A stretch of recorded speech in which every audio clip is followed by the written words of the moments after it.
Hello guys, അപ്പോൾ ഇന്ന് പൂരത്തിൻ്റെ last ദിവസമാണ്. അപ്പം ഞാൻ രാവിലെ തന്നെ കുളിച്ച് ഞാനും നിച്ചോണ്ടും ഉണ്ണനും റെഡിയായിട്ട് അമ്പലത്തിലേക്ക് പോവാണ്. അപ്പോൾ ഇന്ന് ഞങ്ങൾക്ക് രണ്ടുപേർക്ക്, എനിക്കും നിച്ചോണ്ടും തുലാഭാരം ഉള്ളതുകൊണ്ട് കേട്ടോ രാവിലെ പോകുന്നത്. പാട്ട് കേൾക്കുന്നുണ്ടല്ലോ, അമ്പലത്തിലെ പാട്ടാട്ടത്. നമ്മൾ പോവാണ്. ഇന്ന് തുലാഭാരം ഉണ്ട് നമ്മളുടെ. എന്താണ് തുണ്ടൊക്കെ അങ്ങനെ 9:30 ആകുമ്പോഴത്തേക്കും ചെല്ലാൻ വേണ്ടി പറഞ്ഞിട്ട് ഇപ്പോൾ 9:30 കഴിഞ്ഞു. അതുകൊണ്ട് വാണം വിട്ട് ഓടിക്കൊണ്ടിരിക്കുകയാണ്. പിന്നെ നെച്ചോണ്ട് ഡ്രസ്സ് ഇടിയിച്ചില്ല, എന്തായാലും വെള്ളം കൊണ്ട് ഉടുപ്പിക്കണമല്ലോ. അപ്പോൾ അതുകൊണ്ടാട്ടോ ഡ്രസ്സ് ഇടിയിക്കാതെ കൊണ്ടുവന്നത്. പിന്നെ നമ്മുടെ വീടിൻ്റെ അടുത്ത് തന്നെ അല്ലേ, അപ്പോൾ പിന്നെ അതിൻ്റെ ആവശ്യമില്ലെന്ന് വെച്ചിട്ട് ഞങ്ങൾ അങ്ങ് അമ്പലത്തിലേക്ക് ഇറങ്ങി. എനിക്കും നെച്ചോണ്ടും തുലാഭാരം ഉള്ളതുകൊണ്ട് ഞാനും നെച്ചോണ്ടും ഉണ്ണനും പോവാട്ടോ. പുറകെ അമ്മയൊക്കെ വരും.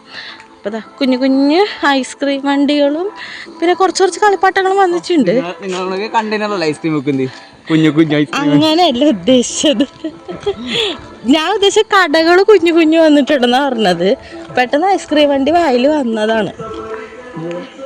ഇനിയിപ്പോൾ നിച്ചൂട്ടനെയാണ് സഹിക്കാൻ കഴിയാത്തത്. അതൊക്കെ വാങ്ങാൻ പറയും. വന്നോണ്ടിരിക്കണുള്ളൂ കേട്ടോ, കുറച്ചു നേരം കഴിയണം. പൂരം തുടങ്ങുമ്പോഴത്തേന് ഇച്ചിരി കൂടെ ആകുമ്പോഴത്തേക്കും വരും. പിന്നെ ഇവിടെ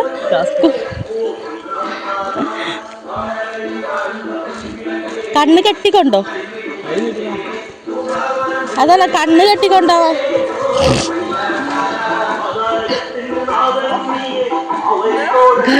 കണ്ടോ, അപ്പോൾ ഞങ്ങൾ നേരത്തെ തന്നെ എത്തി കേട്ടോ.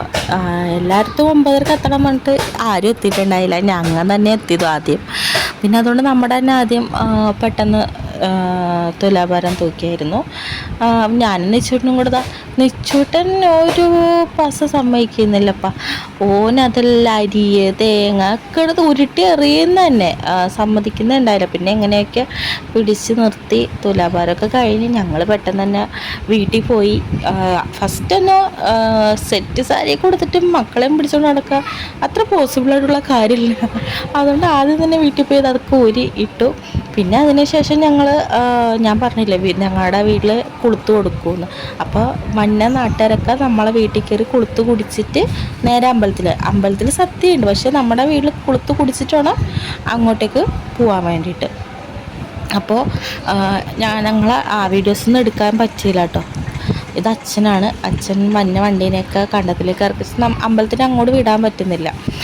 അപ്പോൾ ആ വീഡിയോസൊന്നും എനിക്കൊന്നും എടുക്കാൻ പറ്റില്ല. ഫുഡ് കഴിക്കുന്നത്, സദ്യ ഒന്നും വീഡിയോ എടുക്കാൻ പറ്റില്ല. പിള്ളേരുടെ കരച്ചിലും അവരതൊക്കെ ആയിട്ട് അങ്ങനെ ഇരുന്നു. പിന്നെ ഞങ്ങളിതാ എല്ലാവരും കൂടെ പുഴയുടെ തീരത്തോട്ടാട്ടോ പോണത്. പുഴയിൽ പോയിട്ട് വെച്ചാൽ പൂരം ഇന്നത്തോടെ തീർന്നു. അപ്പോൾ പൂരം കുളിച്ചതിന് ശേഷം പൂരം കഴിഞ്ഞു എന്നാണ്.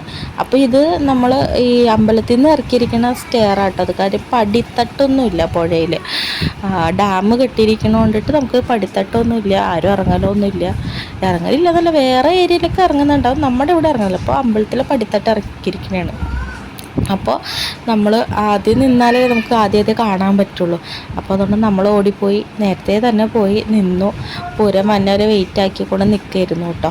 അപ്പോൾ പൂരം വന്നുകൊണ്ടിരിക്കുന്നുണ്ട്. ഇത് വന്ന് പുഴയിൽ മുങ്ങിയതിന് ശേഷം പിന്നെ രാത്രി 10-11 മണിയാകുമ്പോൾ തിരിച്ച് തറവാട്ടിലേക്ക് നമുക്ക് കൂട്ടിയിട്ട് വന്ന പൂരം തിരിച്ച് തറവാട്ടിലേക്ക് കൊണ്ടുപോകും.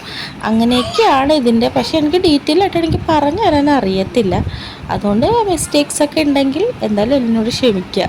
കാര്യം എനിക്ക് കറക്റ്റായിട്ട് അറിയില്ല. 3 വർഷമായി കാസർഗോഡെങ്കിലും 3 വർഷത്തെ പൂരം ശരിക്കും എനിക്ക് ആരും ഇതിൻ്റെ ഡീറ്റെയിൽ ആയിട്ട് പറഞ്ഞു തന്നുള്ളൂ. അതൊന്നും നമുക്ക് അറിയുന്നില്ല കേട്ടോ. അതുകൊണ്ടാണ് അങ്ങനെ അവിടെ ഇവിടെ തുമ്പും തലയൊന്നും ഇല്ലാതെ പറയുന്നത്. അപ്പോൾ പൂരം വന്നുകൊണ്ടിരിക്കുന്നതാണ്. വന്ന് പുഴയിൽ മുങ്ങാൻ വേണ്ടി എല്ലാവരും പൂരം അമ്പലത്തിൽ നിന്ന് വന്നുകൊണ്ടിരിക്കണം കേട്ടോ. അത്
കണ്ടില്ല, അത് ആയുധങ്ങളാണ്. മറ്റേ തെയ്യത്തിൻ്റെ ആണോ ദേവിയുടെ ആണോ, അങ്ങനെ ആയുധങ്ങളാണ്. ഈ ആയുധങ്ങളെല്ലാം കൊണ്ടുവന്ന് ഇപ്പോൾ ഒരു വെള്ളത്തുണി വിരിച്ചിട്ടുണ്ട്, ആ തുണിയിൽ വെക്കും.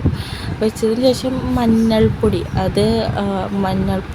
അതും എന്തിനാണ് തേക്കണമെന്നൊന്നും എനിക്കറിയില്ല. ആ മഞ്ഞൾ ഇങ്ങനെ ആ വാളിന്മേൽ തേക്കും. ഈ ഓരായുധം പിടിച്ചിരിക്കുന്നവരുണ്ടല്ലോ, അതിങ്ങനെ ഓരോ തറവാട്ടുകാരെന്നൊക്കെ ഉണ്ട് ആയുധം പിടിക്കാനൊക്കെ. അപ്പോൾ അങ്ങനെ എന്തൊക്കെയോ ഉണ്ട്. അപ്പോൾ അവർ ഇതേപോലെ 3 പ്രാവശ്യം ഈ മഞ്ഞൾ ആയുധത്തിൽ തേച്ചിട്ട് ആദ്യം പോയി മുങ്ങി കയറിയതിന് ശേഷം പിന്നെയും വന്ന ആയുധത്തിൽ മഞ്ഞളൊക്കെ തേച്ച് പിന്നെയും പോയി മുങ്ങും. അങ്ങനെ 3 പ്രാവശ്യം അവർ പുഴയിൽ മുങ്ങി കയറി വരും.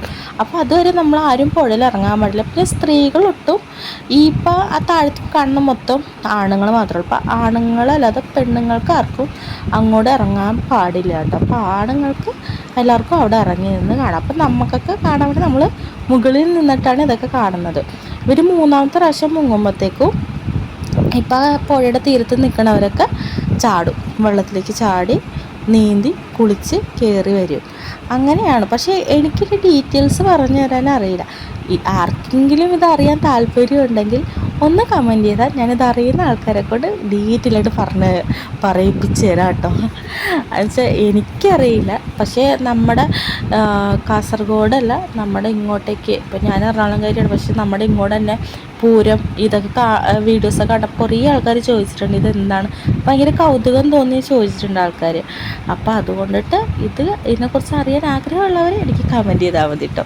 അപ്പോൾ ഇന്നത്തോടെ ഞങ്ങളുടെ പൂരമൊക്കെ കഴിഞ്ഞു, പൂരം പരിപാടികളൊക്കെ കഴിഞ്ഞു. ഭയങ്കരമായിട്ട് മിസ് ചെയ്യും. ഇപ്പോൾ അടുത്ത വർഷം വരെ നമ്മൾ കാത്തിരിക്കണം ഈ പൂരം കാണാൻ വേണ്ടിയിട്ട്. ശരിക്കും നമ്മുടെ നാടിന് മൊത്തത്തിലൊരു ആഘോഷമാണ് ഈ പൂരം എന്ന് പറയുമ്പോൾ തന്നെ. അപ്പോൾ ഇതോടുകൂടി നമ്മുടെ പൂരം വിശേഷങ്ങളൊക്കെ കഴിഞ്ഞു.